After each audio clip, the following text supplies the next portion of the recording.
It was around 6 or 7 months ago when I first began to notice a change in my wife, Carla. She had recently returned from her company's annual trip, an outing organized by her manager to help their team reconnect and strengthen their bond. Usually, she came back from these trips recharged, full of stories about her coworkers and excited to share small moments that had amused or inspired her. This time, however, things were different. From the day she got home, there was a noticeable distance in her demeanor. She didn't talk to me much about the trip, which was surprising. When I asked her if something had happened, she just shook her head and brushed off my concerns. At first, I chalked it up to the typical post-trip exhaustion. Maybe she was just tired from all the traveling, the socializing, the team building exercises. But even after a few days, her behavior didn't change. In fact, it worsened. Carla began to seem irritable around me, picking fights with me over trivial things that before wouldn't have bothered her in the slightest. Before, my wife and I hardly used to fight. Our relationship was always healthy, but suddenly the familiar ease was replaced by tension. Every day it was like she was looking for reasons to argue, and these conflicts felt as if they sprang up out of nowhere. A comment that would have made her laugh now led to a sigh, or worse, an argument. I couldn't wrap my head around where this sudden anger, this frustration was coming from. As time passed, it wasn't just the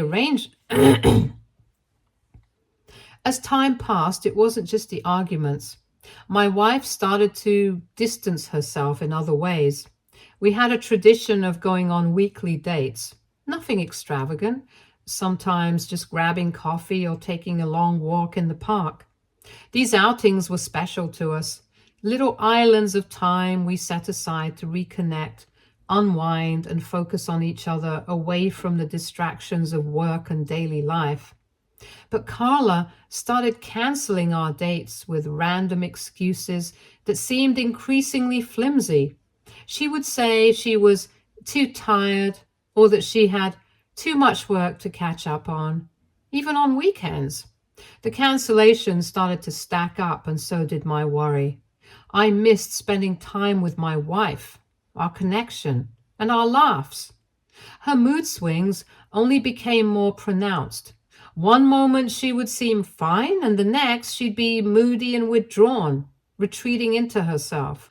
Of course, my mind couldn't help but wonder. I began to worry if she was falling out of love with me, or worse, if she had fallen for someone else, maybe. I hated to even think about it.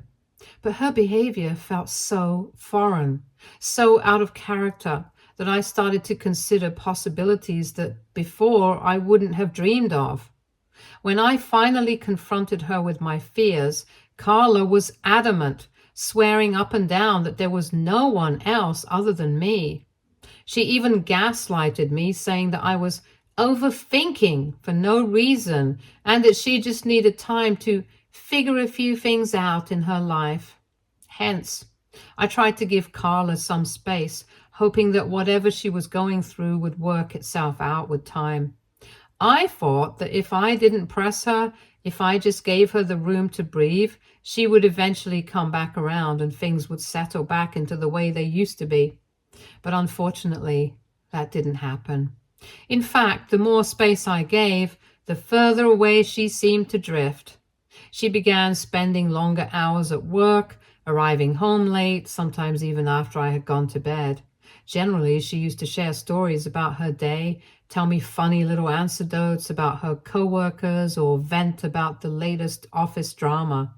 Now, there was just silence after she came back home.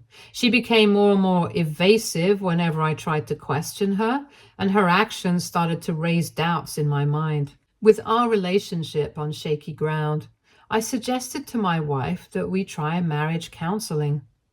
I thought that maybe with a counselor's help, she could open up to me and we could get to the bottom of what was driving this distance between us.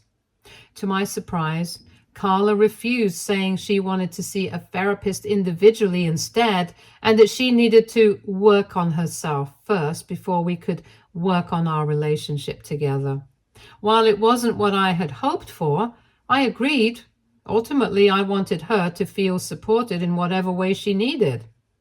Carla found a therapist soon after, and she began seeing this person 3 times a week for 2-hour sessions. I didn't ask too many questions about it, trusting that she had found someone qualified to help her.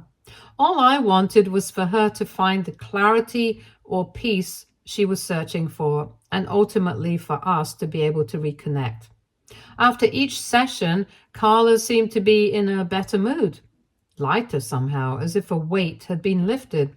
I hoped that maybe this was a sign things would improve between us, that this might be the beginning of a new chapter in our relationship. But instead, things just got stranger. Carla began spending even more time away from home, often making plans that excluded me. It started with a few evenings here and there, but before long it was happening nearly every weekend. She'd leave without much of an explanation, and she wouldn't come back until late at night. I don't mind her going out with friends. In fact, I've always encouraged her to have a life outside of our marriage, but I did expect her to at least give me a heads up. Her constant and unexpected absences, along with not keeping me informed, made me feel pushed aside in my own marriage. Meanwhile, Carla seemed to have no regard for the fact that I missed spending time with her, no sense of how much I longed for the closeness we once shared. What worried me even more was when I discovered, almost accidentally, my wife wasn't just spending time with friends during her little outings. Apparently, she was also spending time with random strangers she met at bars. This was something she had never mentioned to me. I only found out when several of my friends reached out, concerned. They'd seen her at bars, dancing with random men, clearly intoxicated, and acting in ways that felt completely out of character. They had recognized her to be my wife. It was humiliating to hear about my wife's behavior secondhand, to know that other people were witnessing her actions while I had remained in the dark. I felt completely lost, struggling with the embarrassment and confusion her behavior had brought. When I finally worked up the nerve to bring it up, hoping to have an honest conversation about what was going on, she dismissed my concerns, brushing them off, saying that she was just having fun, and pointed out that dancing and talking to strangers didn't mean that she was doing anything inappropriate with them. She said it as though her actions of meeting these strangers were harmless, as though I shouldn't be affected by this version of her that I barely recognized. Next, she stopped helping around the house. Ever since we both started working, we've always divided up household chores equally. I've always been the one to cook and make sure our lunches are packed each day. In turn, Carla handles the dishes, loading, unloading the dishwasher, and she's in charge of the laundry, while I do all the folding of clothes and also mow the lawn. This system of shared responsibility has always worked well for us. But Carla suddenly stopped holding up her end of the deal. She started to complain about how she felt oppressed by having to do housework, arguing that none of her friends seemed to have to work both at their jobs and at home. We've always had a mutual understanding of shared effort, a give and take that allowed us both to focus on our careers while keeping our home running smoothly. Her sudden frustration felt very out of character for her. When she made these complaints, I tried to understand where she was coming from, but I couldn't ignore the reality either. I pointed out that if she was referring to her friends in the neighborhood, most of them were stay-at-home wives who dedicated their entire day to running their households. I suggested that if she was feeling overwhelmed with both work and house duties, we could consider her leaving her job so she could manage the household full-time. And I'd gladly take on the role of sole breadwinner. However, if she didn't want to leave her job, then she needed to understand that both of us had to divide up household duties. After all, I never complained about the work I did around the house, so why was she making it an issue? Carla continued to state that she didn't want to do housework anymore, saying that her responsibilities at the office were already too demanding and she didn't want to come back home and work also. She told me that I had to step up and take care of everything around the house, at least until she felt more ready. Since then, I've been the one handling all the household responsibilities by myself with no help. I'm taking care of cooking, cleaning, laundry, and making sure everything runs smoothly. I hope that eventually she would see and appreciate my efforts. But unfortunately, my work has remained unacknowledged. So after all the sacrifices I've been making, imagine my shock when I discovered that 2 months ago, my wife had been going around the neighborhood spreading outrageous claims about me. I found out through some of my male friends in the neighborhood whose wives are friends with Carla. These friends, who have known me for a long time, seemed concerned about the things my wife had been saying. Apparently, Carla had been describing me as too controlling or toxic as a husband, claiming that I never let her live peacefully. When some of these wives wanted to know exactly what I was doing to her, Carla claimed she had discovered over the years that I was too close-minded and restricted her from having any fun. As a result, she had started to feel unfulfilled in our marriage. This is why apparently she had started to interact with other men to help her reconnect with aspects of herself she felt had become too suppressed after marrying me. She also expressed to her friends that she had started to have fantasies to explore her femininity with other men. At first, I obviously didn't believe them. This didn't sound like Carla at all. The Carla I knew was always private about our relationship and generally avoided airing personal issues, especially to our friends. Also, why would she lie about me this way? I never restricted her from doing anything. In fact, for months, she had been doing whatever it is that she wanted while I had silently stood by her. Now, out of nowhere, she was blaming me for being toxic and suppressing her. I decided to confront her directly and told her what my friends had revealed to me. I asked her if it was really true that she had been talking about me like this.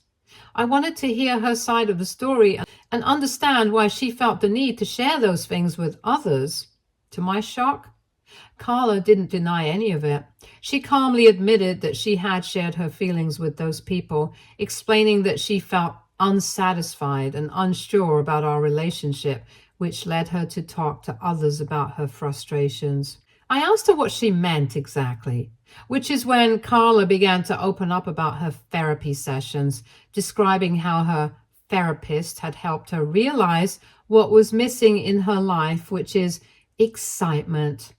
She told me in a tone that seemed oddly detached that she now viewed me as boring and predictable, and how she felt that our marriage had lacked any passion. These words stung, especially because I had always assumed she was content with the life we had built together. I reminded her of all the times she'd expressed happiness and how we'd worked together to keep our relationship balanced and fulfilling all these years. But instead of understanding where I was coming from, she accused me of suffocating her by holding on to past memories and moments she felt were outdated. She insisted that while she had evolved over the years and kept up with the times, I had remained the same, and that is why we had this disconnect. My mind started to spiral. I asked her directly what it was that she wanted from our marriage.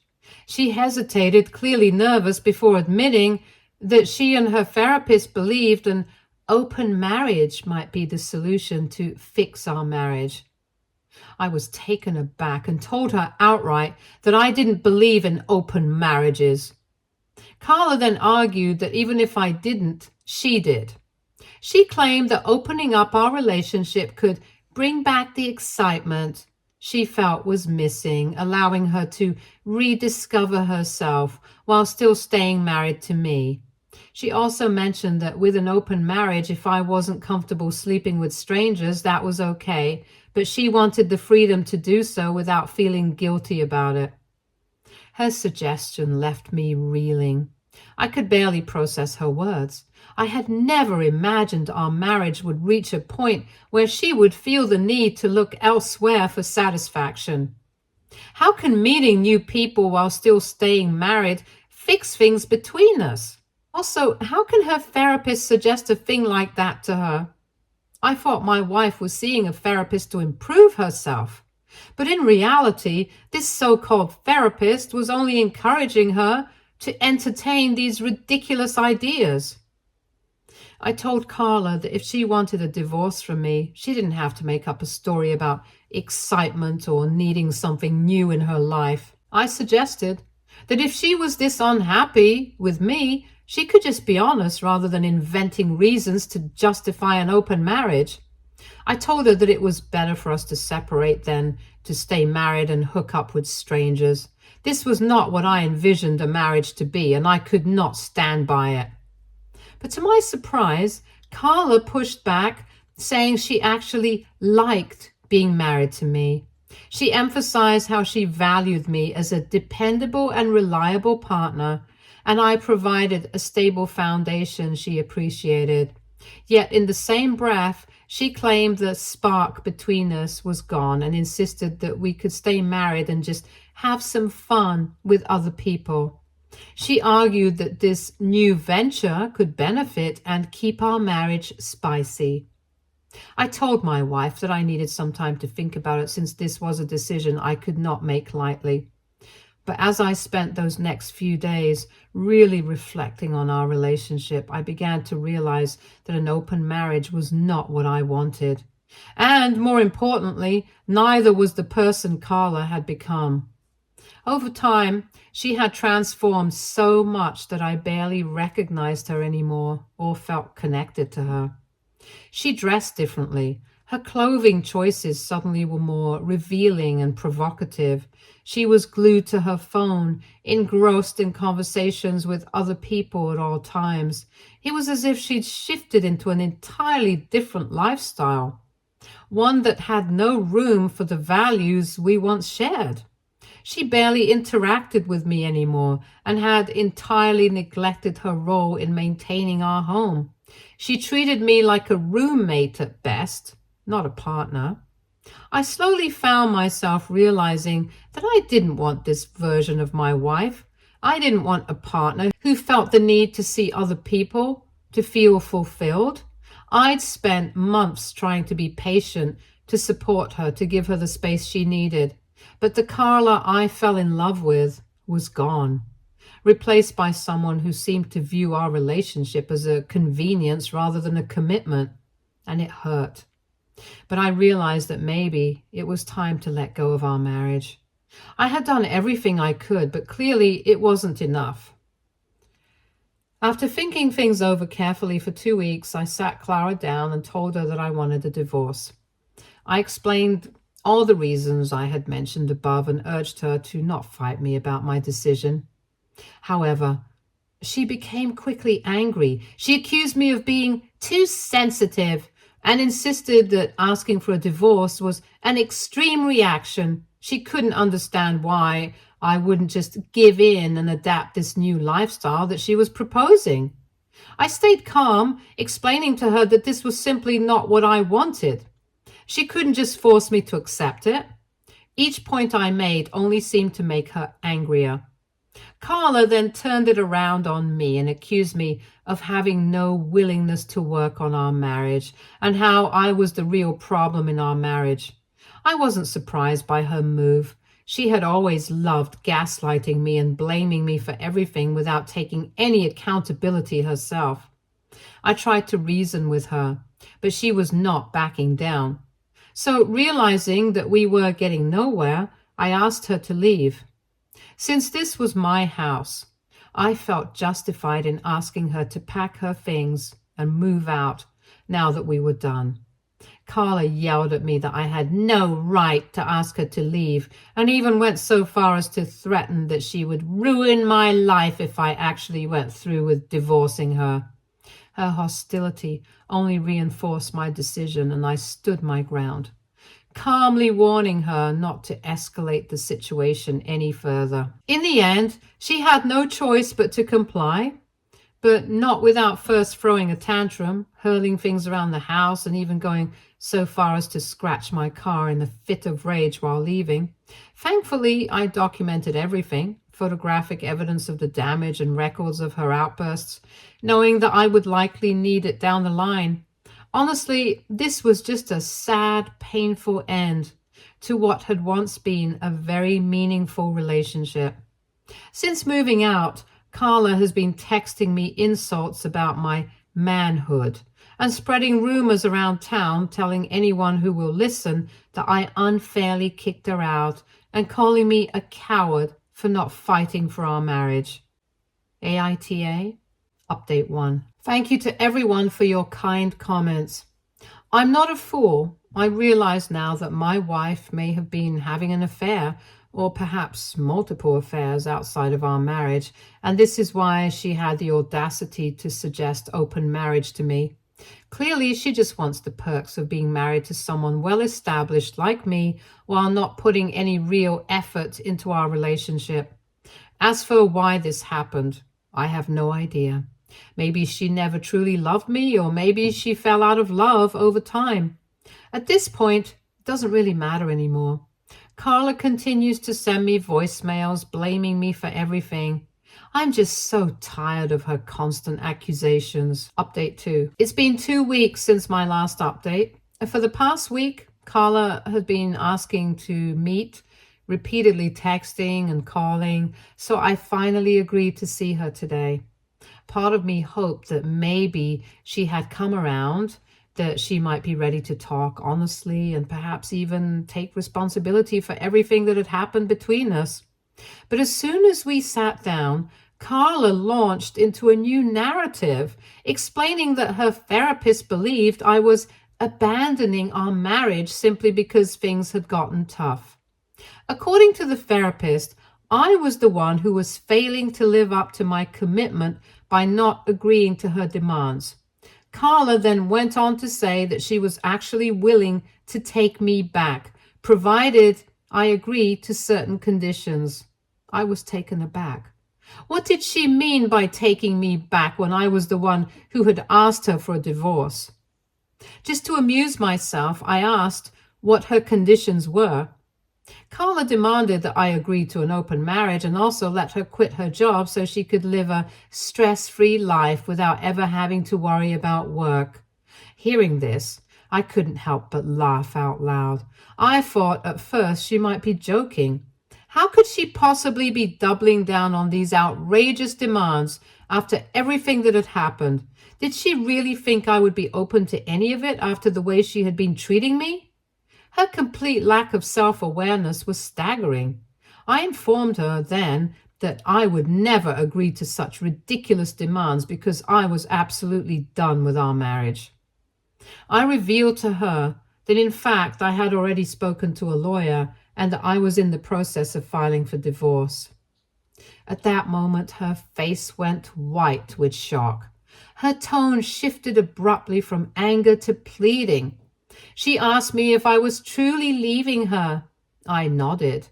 There was nothing left in our marriage for me anymore, and I was finally done trying to make it work with someone who seemed so disconnected from reality and unwilling to compromise. Carla then suddenly broke down in tears. Seeing her cry caught me off guard. This was the last thing I expected. Gently, I asked her to calm down and asked her why she was reacting this way. I mean, was she really that heartbroken over my decision when she should have seen this coming all along, right? Watching her cry, I began to wonder if there was something deeper going on.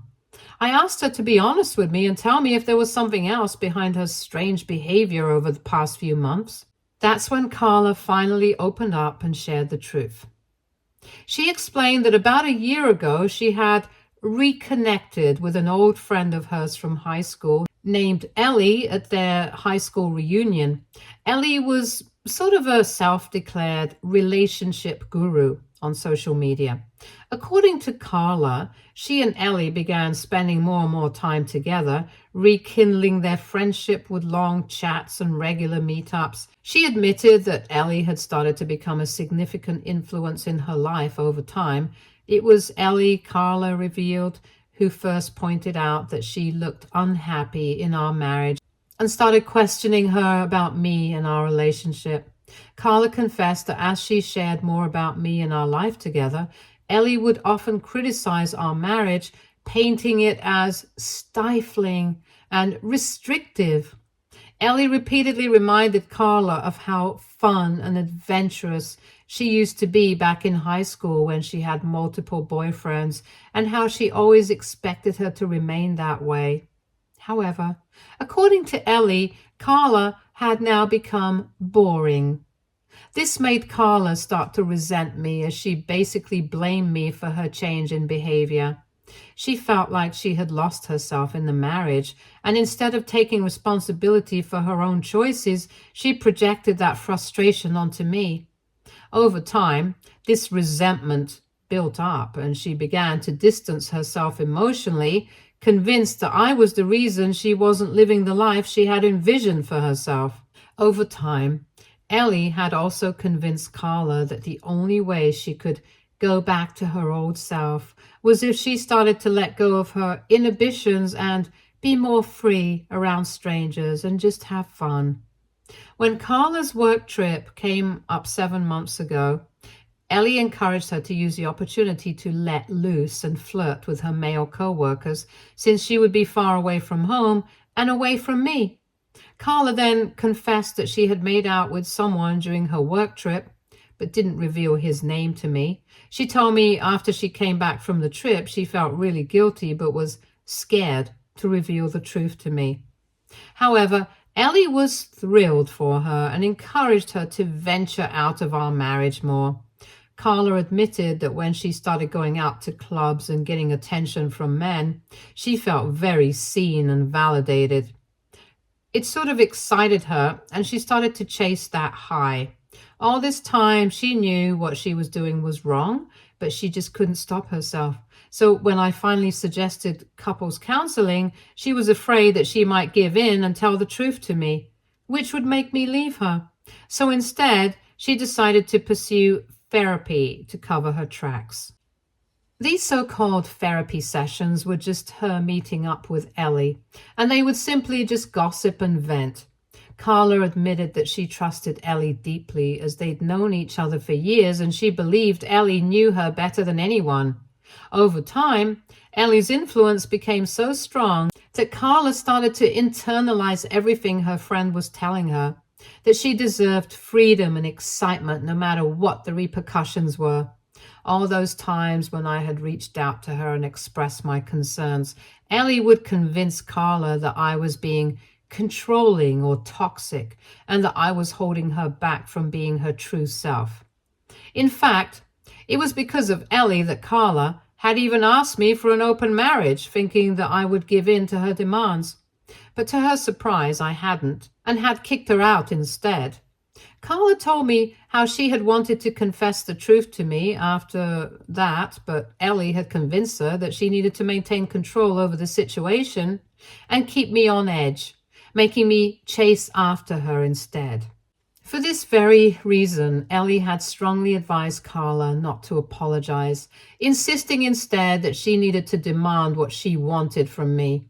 However, Elle's suggestions had again backfired, and I seemed more resolute than ever in seeking a divorce, which is why Carla had finally spilled the truth. Carla begged me not to leave her. She confessed that she had probably lost her mind temporarily, that Elle's influence had clouded her judgment. She explained that because her friend was a relationship guru, she had trusted her advice. However, it was clear that it hadn't helped at all. Now that she had finally come clean, Carla said she was ready to seek legitimate therapy, and if I was open to it, even attend marriage counseling together.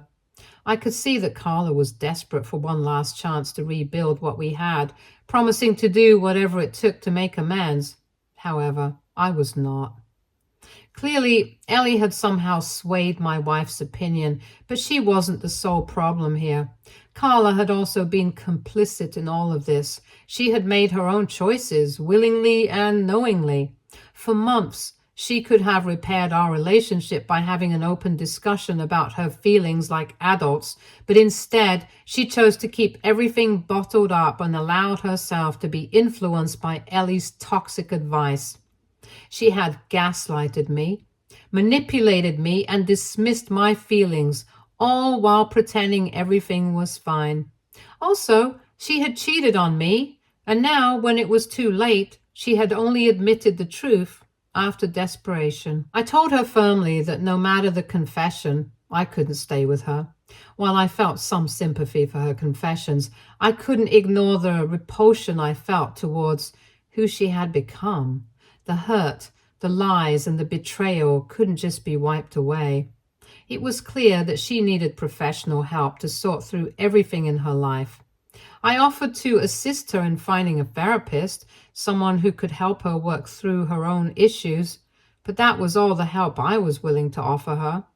Later, when I left her after our meeting, she looked genuinely guilty, almost apologetic, but I did not care anymore. Update 3. Guess what I found, guys? I couldn't sleep at all last night after my meeting with Carla. I felt the need to stalk Elle on social media just to see who this woman was. My wife had knowingly kept her friendship with this old acquaintance hidden from me for months, so I obviously wanted to know more about her. I admit I went a little too far with my research because I found that Elle and I shared a mutual friend. This guy I knew went to the same college as her, so I decided to reach out and ask him about her. According to the guy, Elle is a home wrecker. She has had multiple affairs all throughout her college and career, all with married men. Elle had always ever wanted to marry young to a wealthy guy, so she never had to work a day in her life. After college, she did find herself a rich older man, and they quickly got married. However, she continued to have her secret affairs on the side. Later, when her husband found out, he left her. Elle didn't seem bothered by that. She was only focused on securing alimony during their divorce. After that, she started her social media page and started to go around calling herself a relationship guru. After hearing her history, it's quite clear that she is a bad influence to be around. I'm not surprised anymore that she gave all the wrong advice to Carla and destroyed our marriage. Update 4. It's been a month since my last update. For everyone asking, I did have a more detailed conversation with Carla about Ellie's history. Turns out my ex knew nothing about Ellie's history of affairs and was shocked that her so-called friend had never told her about any of this. Let's be clear. I blame Carla even more than I blame Elle. Clearly, Carla just needed an excuse to behave badly during our marriage, and maybe Elle had just simply shown her the way. Carla admitted how humiliated she felt, realizing that her friend had lied to and manipulated her for months. I told her it didn't matter anymore and advised her to be more careful about taking suggestions from others in the future. Since she had admitted everything to me, all I wanted was a divorce, so I could finally move on. In the end, Carla agreed to the divorce. According to our lawyers, the divorce process should be relatively simple since we don't have any joint assets or children. Stay tuned for more stories from our girl relationships.